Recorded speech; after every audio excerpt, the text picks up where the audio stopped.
मेघा हाथ जोड़कर वसुधा से माफ़ी मांगेगी। चंद्रिका सिंह चौहान अब बहुत ज़्यादा गुस्से में हैं।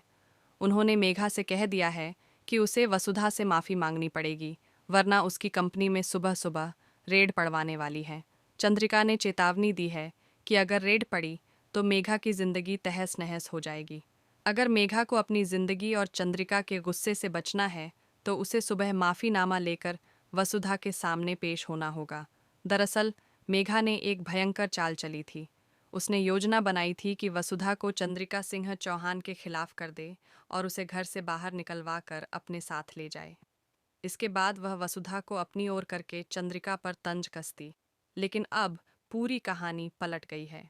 मेघा की गंदी चाल उसकी बहन करिश्मा से सुनने के बाद सामने आ गई है। चंद्रिका अब समझ चुकी हैं कि मेघा सही लड़की नहीं है, बल्कि वह वसुधा को उनसे दूर करने की हर मुमकिन कोशिश कर रही है। आने वाले एपिसोड में आप देखेंगे कि चंद्रिका सिंह चौहान पहले तो मेघा की बात सुनती हैं और फिर कहती हैं, ठीक है, मैं वसुधा को अपने घर, अपनी कंपनी और ब्रांड एम्बेसडर के पद से निकाल देती हूँ।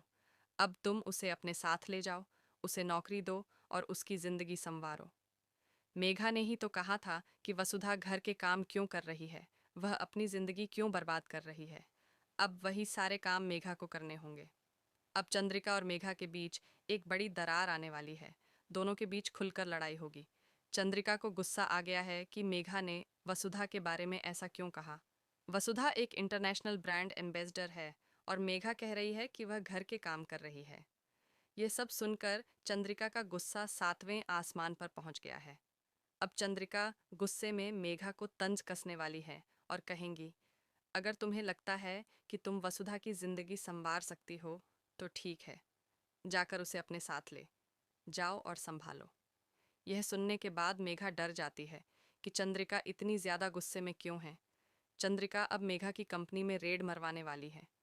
जब मेघा की कंपनी में रेड पड़ती है तो वह डर जाती है।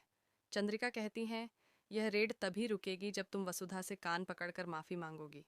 मेघा को वसुधा के सामने कान पकड़कर माफ़ी मांगना बिल्कुल भी पसंद नहीं, लेकिन अगर वह अपनी कंपनी बचाना चाहती है तो उसे चंद्रिका की बात माननी होगी। आखिरकार मेघा वसुधा से माफ़ी मांगती है और कहती है, मैंने जो कहा उसके लिए माफ़ कर दो, मुझसे गलती हो गई, तुम अपने देवी कार्य में लगी रहो। लेकिन मन ही मन मेघा बदला लेने के लिए और भी ज़्यादा उतावली हो जाती है। ये सब देखकर सारिका डर जाती है। उसने तो सोचा था कि वसुधा को घर से निकाल देंगे, लेकिन अब कहानी पूरी तरह पलट गई है। अब चंद्रिका ने मेघा को ही पकड़ लिया है और उसे सबक सिखाया है।